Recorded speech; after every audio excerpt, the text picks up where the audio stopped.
नमस्ते सभी को, मैं हूं सृष्टि और आज हम Bhagavad Gita chapter 9 the most confidential knowledge के फर्स्ट श्लोक को कवर करने वाले हैं। इस वाले चैप्टर में कितने श्लोक से मैं आप लोगों को बता देती हूँ। इस वाले चैप्टर में हमारे पास में 34 श्लोक हैं। ठीक है, 34 श्लोक हैं। देर न करते हुए आज शुरू करते हैं फर्स्ट श्लोक से। रोज की तरह पहले मैं संस्कृत में श्लोक को पढ़ूंगी, उसके इंग्लिश ट्रांसलेशन को देखेंगे और मीनिंग को समझेंगे। तो चलिए शुरू करते हैं।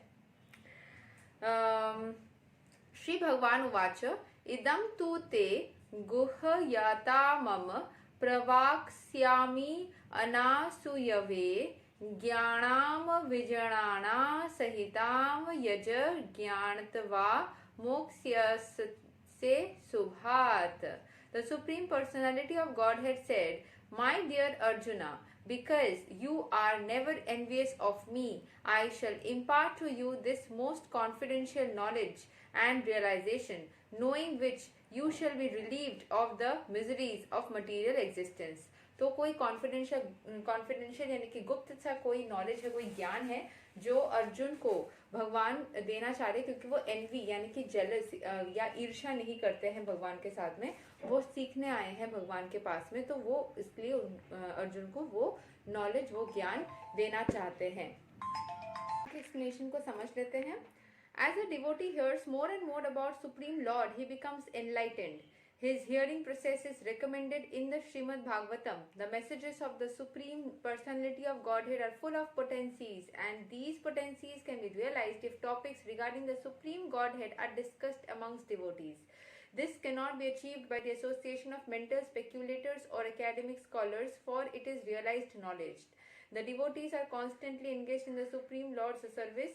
The Lord understands the mentality and sincerity of a particular living entity who is engaged in Krishna consciousness and gives him the intelligence to understand the signs of Krishna in the association of the devotees.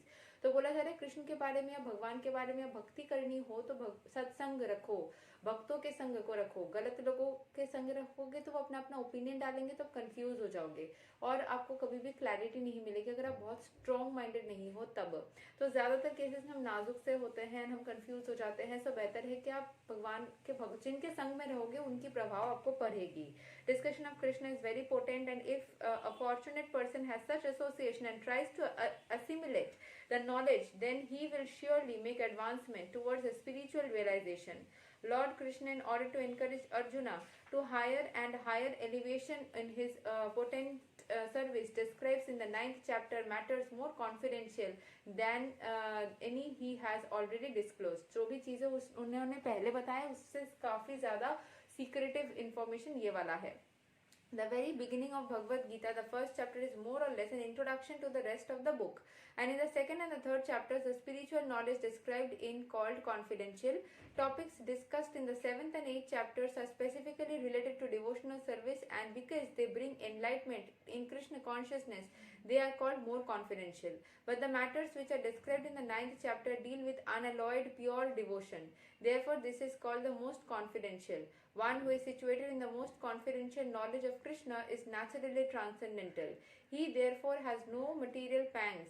Although he is in the material world, in the Bhakti Rasamrita Sindhu, it is said that although one who has sincere desire to render loving service to the Supreme Lord is situated in the conditional state of material existence, he is to be considered liberated. Similarly, we shall find in the Bhagavad Gita 10th chapter that anyone who is engaged in that way is a liberated person. जो खुद को already भगवान के भक्ति में, knowledge में, उनके भाव में डाल दिया है, तो वो ऑलरेडी इस जगत में रह के भी मुक्त है सारे नेगेटिविटी से।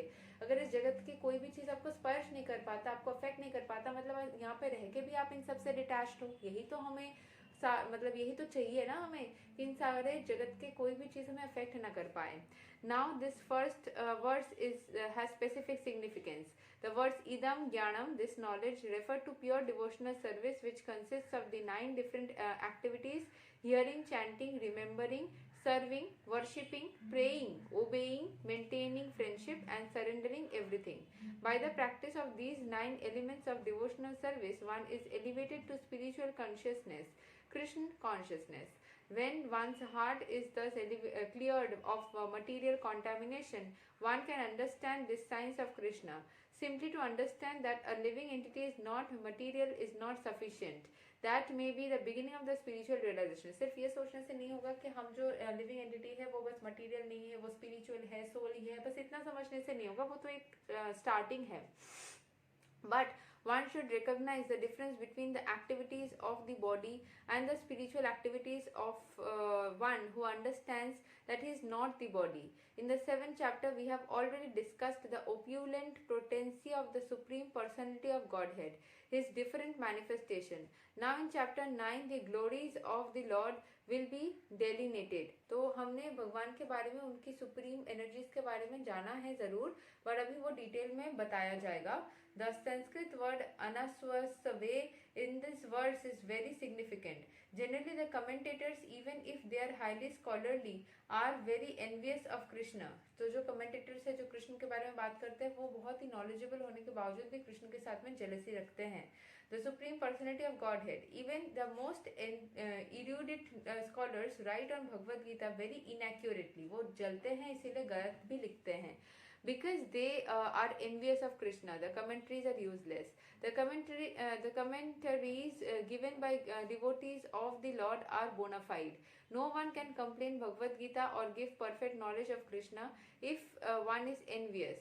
One who criticizes the character of Krishna without knowing him is a fool. जो कृष्ण को मतलब कैरेक्टर के बारे में, उनके रास के बारे में, इस सब के बारे में बात करते, उनको पता ही नहीं है कि इन सब के पीछे भी कुछ ना कुछ जरूर रहस्य है. ठीक है. So such commentaries should be very carefully avoided.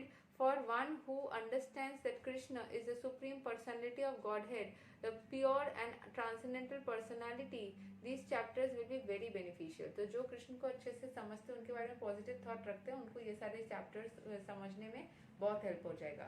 ये तक था श्लोक number 1 of Bhagavad Gita chapter 9. Already हम 50% ऑफ द बुक 18 चैप्टर्स में से 9th चैप्टर में आ चुके हैं. 1 साल लगा हमें, 1.5 साल लगा अप्रॉक्सीमेटली. रोज एक श्लोक मैंने एवरीडे डाला है, मैंने एक भी दिन गायब नहीं किया है, एवरीडे एक श्लोक तो मैंने डाला है. सो मैंने पिछले साल में इंट्रोडक्शन वगैरह करते हुए जुलाई से अप्रॉक्सीमेटली स्टार्ट किया था. सो अगर मैं 1 महीना डाल देती हूँ कि मैंने बस चैप्टर स्टार्ट करने वाले इंट्रोडक्शन पार्ट में ही थी, वहाँ पे आई थिंक 15-16 पेजेस तो थे. सो अगर मैं अगस्त से भी पकड़ूं तो 1 साल 2-3 महीना अप्रोक्सीमेटली 1.5 साल के लगभग लग ही जाएगा. ये महीना भी लग ही जाएगा. 34 श्लोक है तो 1 महीना लग जाएगा. सो 1.5 साल हम पकड़ सकते हैं, मोटा मोटी 1.5 साल के आसपास हमें 50% ऑफ द बुक खत्म होने में, और फिर और बाकी 50% खत्म होने में और 1-1.5 साल लग सकता है.